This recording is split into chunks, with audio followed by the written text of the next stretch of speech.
Dave was bragging to his boss one day. You know, I know everyone there is to know. Just name someone, anyone, and I know them. Tired of his boasting, his boss called his bluff. Okay, Dave, how about Tom Cruise? No problem, boss. Tom and I are old friends, and I can prove it. So Dave and his boss fly out to Hollywood and knock on Tom Cruise's door, and Tom Cruise shouts, "Dave, what's happening? Great to see you. Come on in for a beer."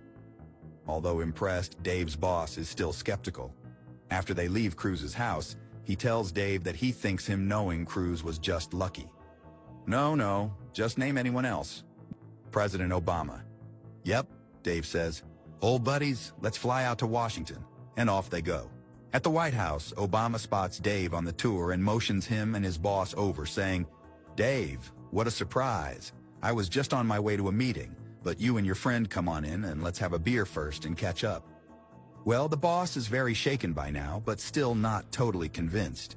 After they leave the White House grounds, he expresses his doubts to Dave, who again implores him to name anyone else. Pope Francis, his boss replies. Sure, says Dave. I've known the Pope for years. So off they fly to Rome. Dave and his boss are assembled with the masses at the Vatican's St. Peter's Square when Dave says, "This will never work. I can't catch the Pope's eye among all these people. Tell you what, I know all the guards, so let me just go upstairs and I'll come out on the balcony with the Pope." He disappears into the crowd headed towards the Vatican. Sure enough, half an hour later, Dave emerges with the Pope on the balcony. But by the time Dave returns, he finds that his boss has had a heart attack and is surrounded by paramedics.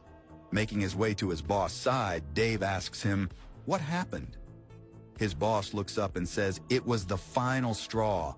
You and the Pope came out onto the balcony and the man next to me said, 'Who the fuck is that on the balcony with Dave?'